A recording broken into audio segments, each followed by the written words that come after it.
Ever wondered how to take your model railroad track from brand new to battle worn and weathered? Well, you're in the right place. In today's video, I'm going to show you step by step how to make your track look like it's been through years of wear and tear. Stick around and let's make that track look truly lived in.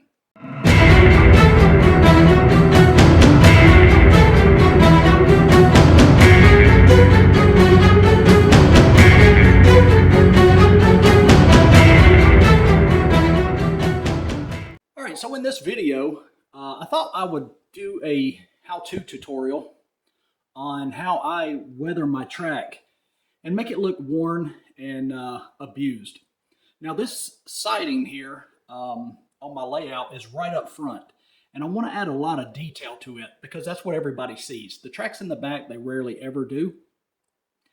And I've already laid my flex track down, and this is something I had done at the very beginning, but it's time to kind of raise the bar.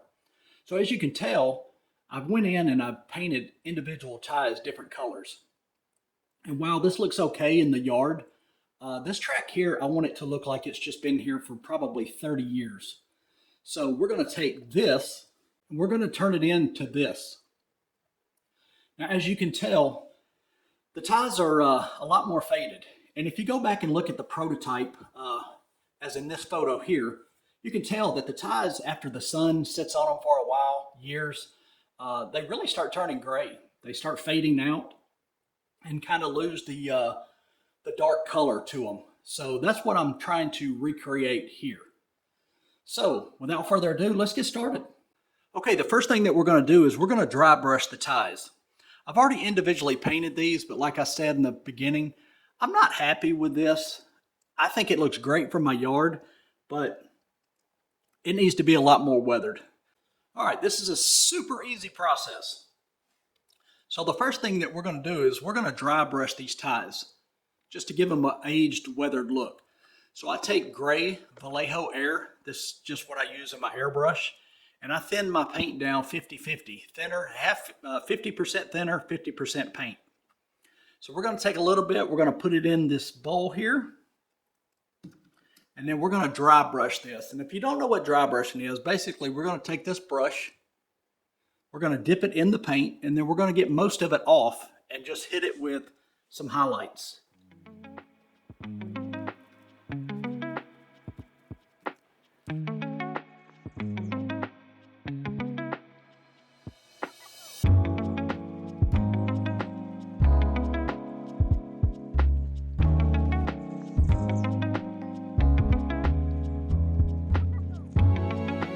And a lot goes a long way.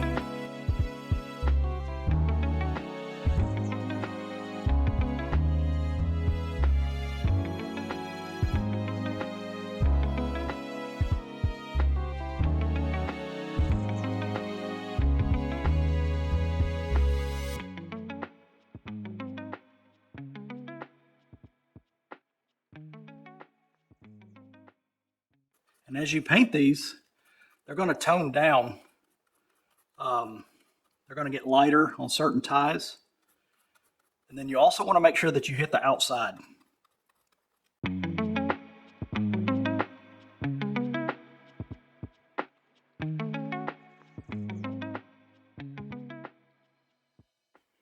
As I stated, just dipping your tip in the brush and then getting most of the paint off. And the paint of the color of the ties underneath is going to show through in the grain.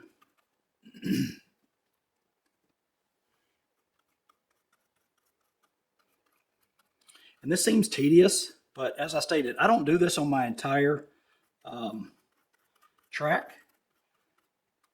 I normally just do this on the excuse me, on the front tracks that everybody sees.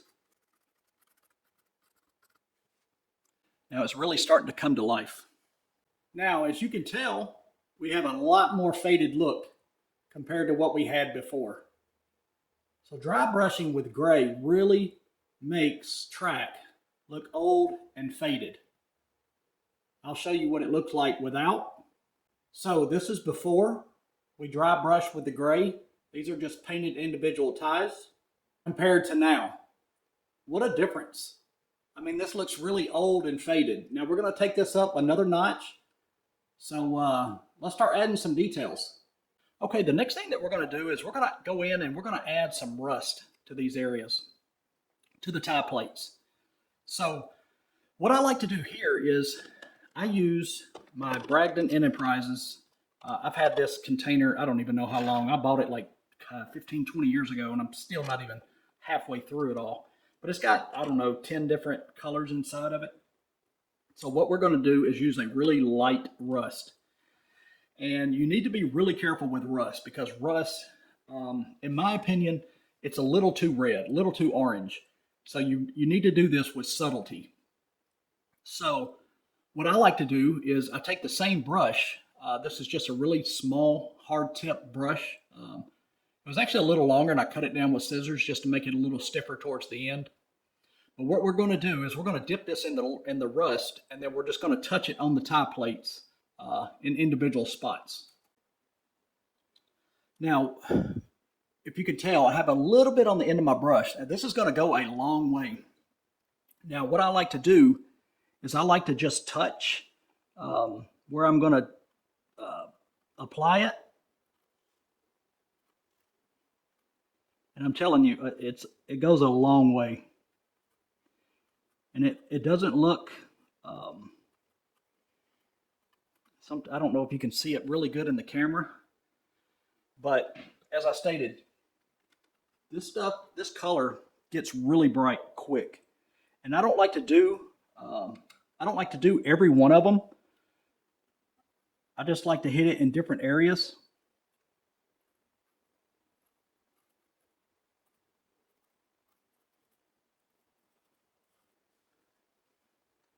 And then I'm just going to go back and kind of blend all that in. You see what I mean? How easy this stuff goes. And if you can tell my brush, I mean, there's hardly any on here. But it really goes a long way. Now you want to make sure and get the other side because, you know, we're looking for realism here. As I stated, don't hit every tie plate. Kind of mix it up.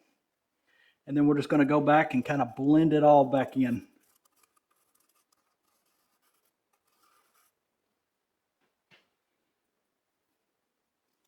Now you can tell the difference. This looks really old. This looks like new track on old tie, which we don't want. So we're just going to continue.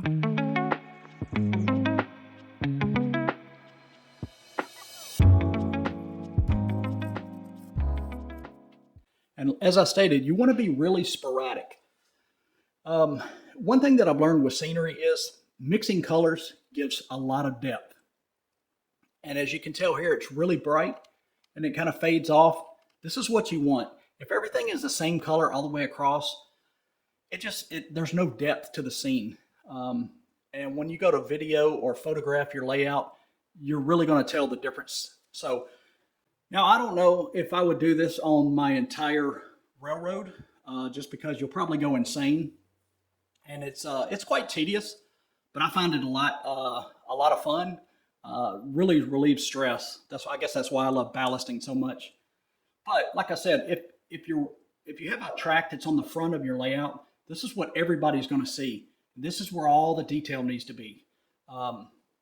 This is going to be a old, worn out siding that's probably been here for 20 or 30 years. So I want it to look old and weathered. We're just going to continue.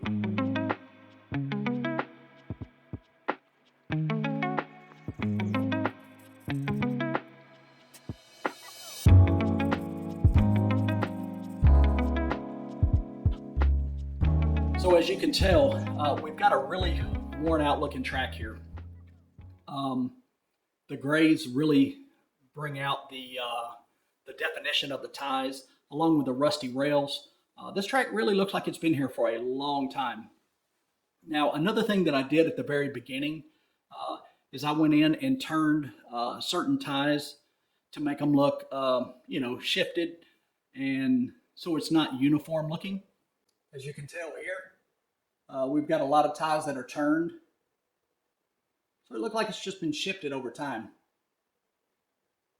Okay, now to give it just a little bit more depth, we want to keep adding colors, and it's all about layering colors. So what I'm going to do is I'm going to take my brush again. This time I'm going to dip it in like a black powder. So if you can see that here. It's just like a dark soot color powder.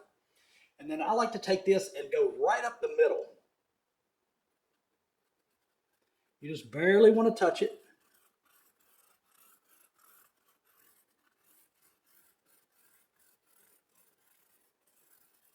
And that is going to give it the depth of the engines spilling oil on top of the track. It's really subtle, but there again, it just adds more layers of color. And with everything in scenery that I've learned is you want to start light, because when everything dries, you take a look at it, all of a sudden the colors really start popping. That's why I said with the red and the oranges, you can really overdo it with those. I'm going to tone some of these down. We'll probably put some black over the top of them just to add, to take away some of the orange. Now, another thing that I recommend is once you think you're at a decent point, or when your first colors are down, walk away. Go do something else, whether it's work on the layout or just get away from the layout room. Come back in about 30 minutes to an hour with fresh eyes and take a look. You're going to be amazed at how much better it looks the first time. And you can also go back and look and see, do I need to add color here or there? But as I said, I'm not a big fan of airbrushing the ties and the rails. It's a good starting point, but uniformity to me is not realistic. If you go out and look at the tracks right now, you're going to see probably 10 different colors. If you airbrush everything, it's all going to look the same. If that's brand new rail that you're putting down, if your railroad is brand new, I get it. But it is all about layering colors. If you look here, there's probably 5-6 different shades of gray, oranges, browns, not to mention the ballast. I mean, there's so many different colors, and it just adds so much depth to your railroad. So try this out. Send me some messages if you have questions. I'd be glad to help. But it's a super easy technique. This section of track is probably 15, 16 inches long. And I did it all probably, I don't know, a good hour and a half. So like I said, this is where I started. Just individually painting ties with paint pens. And, I'm happy with it in my yard. But this track is supposedly old. So we went from that to this in probably an hour and a half. It's not difficult at all. But as I stated, try it out. You really can't hurt it. What's the worst that you can do? Just start with one little section of track, maybe a section about yay big, and just try different techniques. You can try it on a piece of track that nobody's ever going to see. But I think you're really going to enjoy the results when you're done. And to add a little bit more realism, if you would like, add some grass tufts in between the rails. This is toward the end where, cars just sit and nothing runs over it. So the vegetation is starting to grow up in there. And I'll show you how to do that in another tutorial. So I hope you enjoyed this tutorial. It was a lot of fun. Like I said, I did this in about an hour and a half, and I absolutely love it. I just throw some music on. It seems tedious, but it's really not. And it's actually a lot of fun. So give it a try. Let me know what you think. And if you have any questions, feel free to reach out. I'll be more than happy to help.